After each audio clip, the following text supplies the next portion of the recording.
Plastic was hailed as a miracle of modern science, a material that would revolutionize our world, liberate us from scarcity, and redefine convenience. But in solving one problem, we created another, one that's now choking oceans, poisoning wildlife, and haunting our future. This is the story of how plastic became both a symbol of innovation and a ticking time bomb for the planet. The story begins in 1907. In a lab in New York, chemist Leo Bakelite was trying to create a synthetic replacement for shellac, a brittle resin derived from beetles. Instead, he stumbled upon something extraordinary: Bakelite, the world's first fully synthetic plastic. Bakelite was durable, heat-resistant, and moldable into virtually any shape.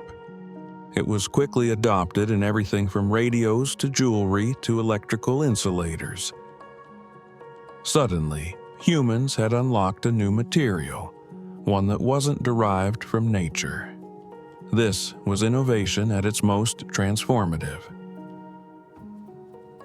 The real explosion of plastic came during World War II.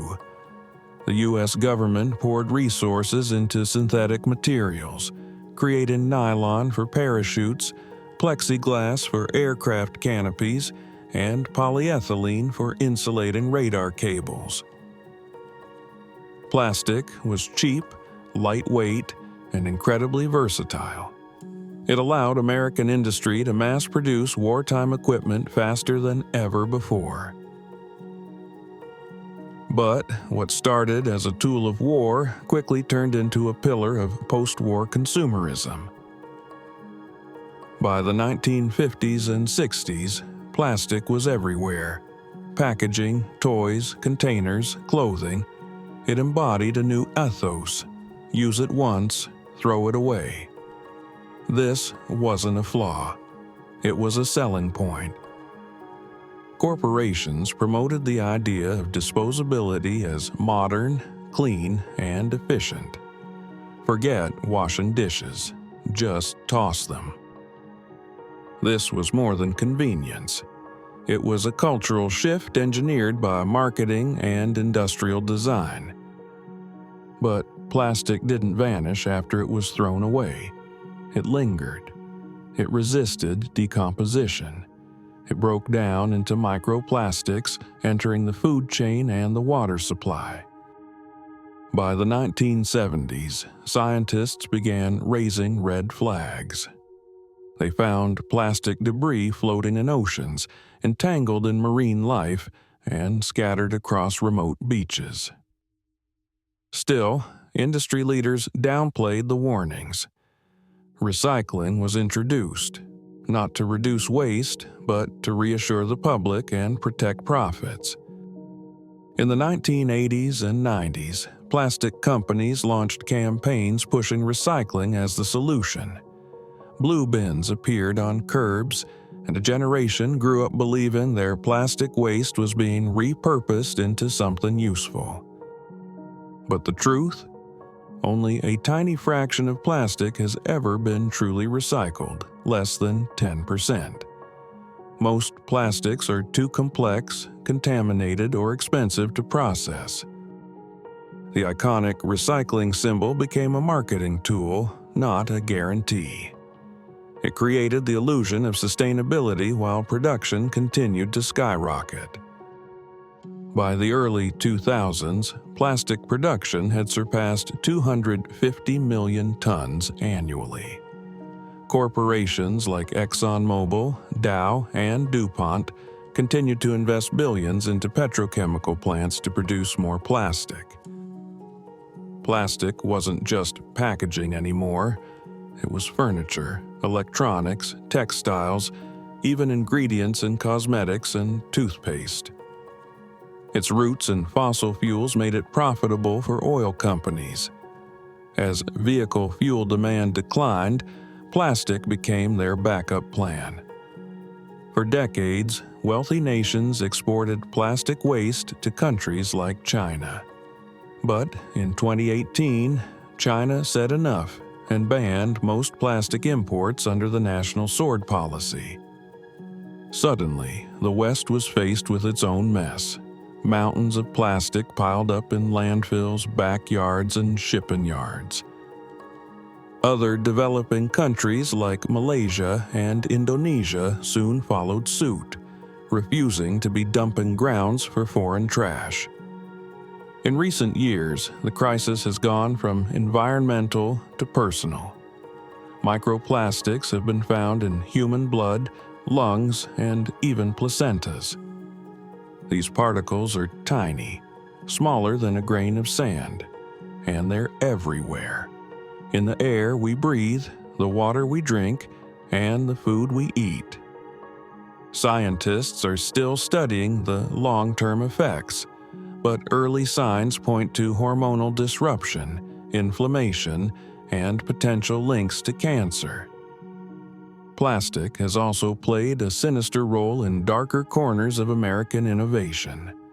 During the Vietnam War, plastic was part of the chemical cocktail used in Agent Orange, an herbicide that caused devastating health effects for generations. The bottles, sprayers, and containment tools were all plastic-based, cheap, and disposable. Today, survivors still battle cancers, birth defects, and PTSD, many from exposure to a substance delivered through plastic innovation. The story of plastic mirrors many of today's ethical tech challenges. Once hailed as a breakthrough, now seen as a burden.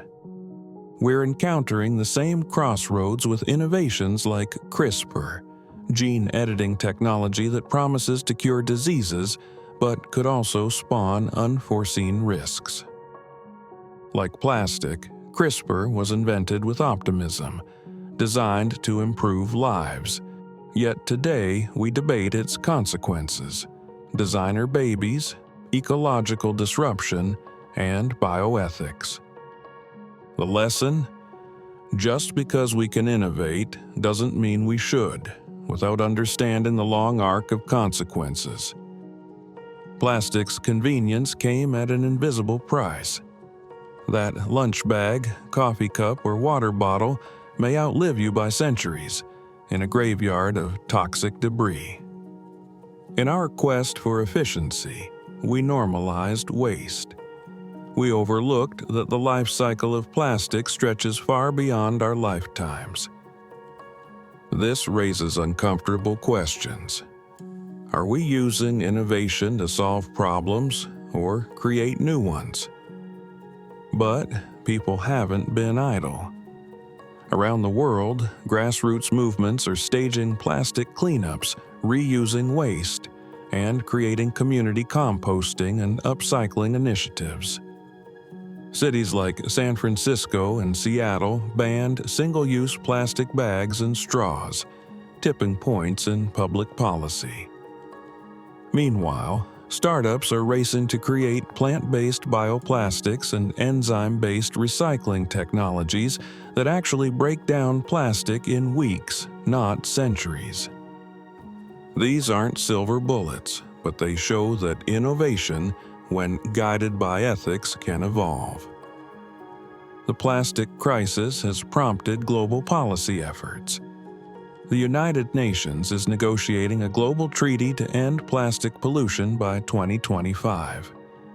Extended Producer Responsibility (EPR) laws now require companies to manage the end of life of their products. Major brands like Unilever and Coca-Cola have pledged to use 25–50% recycled content in packaging. But critics warn these goals don't go far enough. Environmentalists argue we need to curb production, not just recycle more.